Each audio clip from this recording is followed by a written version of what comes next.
Assalomu alaykum, qadrli obunachilar. Hammalaring yaxshimisizlar? Voy, nima shovqin. Ingichka o'rdak va qilloq o'rdaklar.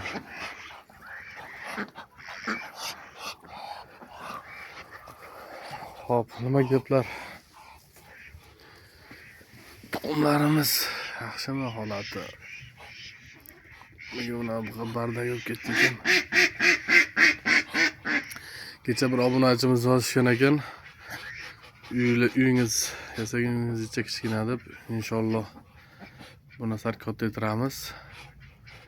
Qadrli obunachilar, bexijolat bilgan ma'lumotlaringni kommentariyaga yozinglar. Siz nima qilyapsiz? Sizga dam beraymi? Sizlarga dam bermadimi? Mening tajribam juda ko'p emas bu sohada. Xohlasa mana yaqinda boshladik. Uzog'i 3 oy bo'ldimi, 4 oy bo'ldimi? Bilmagan ma'lumotlarimizni yozsalaring, biz sizga xursand bo'lamiz. Har bitta yozilyapti turgan kommentariya e'tibor qolinmaydi. O'qiymiz. Mana sehrli tilak.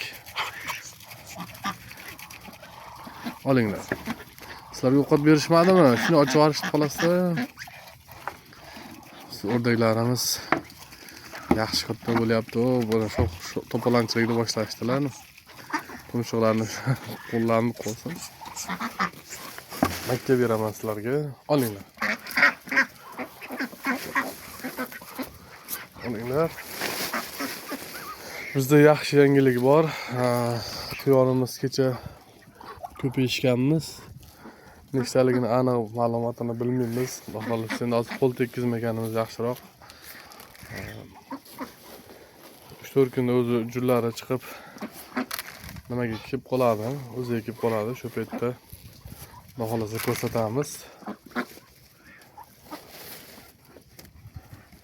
O'tlaramizlarni olinglar bedalardan. Bu beda ham berib turish kerak. Ko'k beda bo'lsa, hozir esa tuxumlash mavsumiga men endi o'zim fikrim. Bedani ham o'ziga yarasha vitaminlari bor, foydali. Bir-biriga yaxshi foyda beradi. Xo'rozlarimiz yaxshi yana aktiv. Bir o'rtada bir hafta chapaslash bo'ldi, yana bu hafta xohlasi yana aktivlashdi. Olinglar.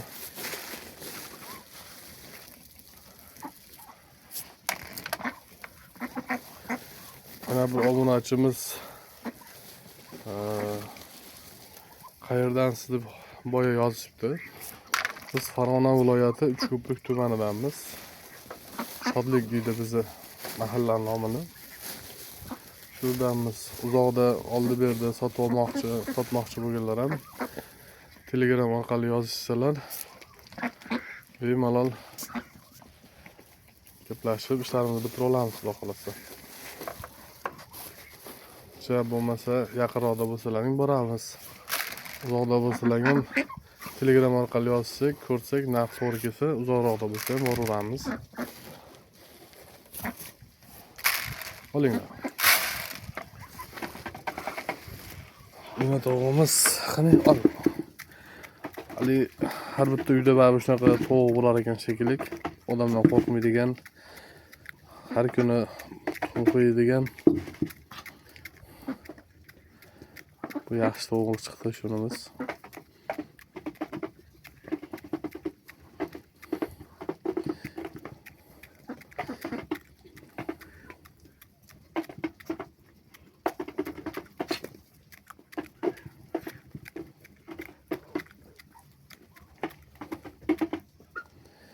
Kecha yana bir obunachimiz yozishgan ekan. YouTube'da bitta kanal bor ekan. Qiziqishdan biznesgachami degan. Hozir aniq eslolmayapman. Hozir ishdan keldim. Charchaganman, lekin shunaqa hammada nomi. U kanalda ham ko'rdim, videolarni ko'rdim. Zo'r. Namanganlikmi, shu tomondan bo'lsa kerak akamiz. Ishlariga rivoj, omadlarini bersin. Nasib qilgan bo'lsa, endi boshladik. Balki ko'risharmiz aka bilan. Oldi-berdi qilarimiz o'rdaklardan. Bizniki ham xudo xohlasa yaxshi ko'payyapti.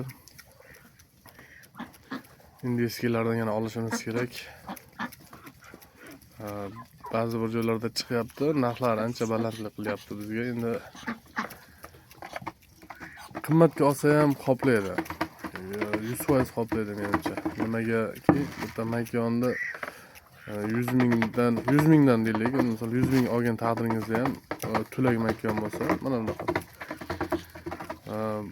Bu 30 ta tuxum qo'yadigan bo'lsa, bitta shu martgacha 30 ta tuxumni ochirsangiz, 25 ta ochgan taqdirda ham 25 tani olib chiqib bozorga olib sotarlarga 15 mingdan sotgan taqdiringizda ham u sizga o'zini pulini chiqarib beradi. Makon foydasi ham foydaga ham kirgizib qo'yadi. Bitta partiya ochganda qolgan tuxumlaridan, bolalaridan keyingi misol bitta bilan to'xtab qolmaydi. Davom etaveradi bu narsa. Kuzgacha shu 120 tagacha yemini zo'r berib tursiz, xorozlarni yaxshi mehr berib tursiz. 120 tagacha tuxum qo'yar ekan bular. O'rtacha sizga 100 ta tuxum qo'ysang, 100 tadan 70 tasi ochiq chiqsin. Buni hisoblab hisob-kitobingizni qilaverasiz. Qanday foydaga kirishi, men shunaqa hisoblardim o'zim. Shaxsan men balki buni yomon tomonlari bordir, minus tomonlari bordir. Endi boqishni boshlaganim uchun, ko'p ma'lumotlarga ega bo'lmaganligim uchun qo'limizdan kelgancha shu sohada oldin qilganlar yoki qilib turganlardan, ustozlardan maslahat olyapmiz. Maqsad shu ko'paytirish, shu o'g'ilchamizga, o'zimizga ham qo'shimcha biznes, ham odamgaligi, parrandachiligi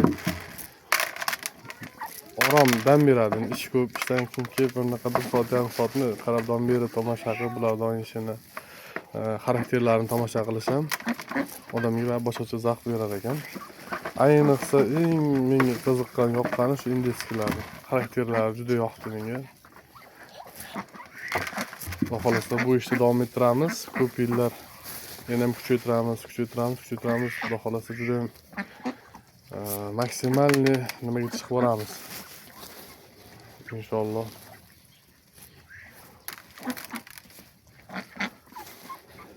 Shunaqa har xil mavzulardan gaplashib turamiz do'stlar.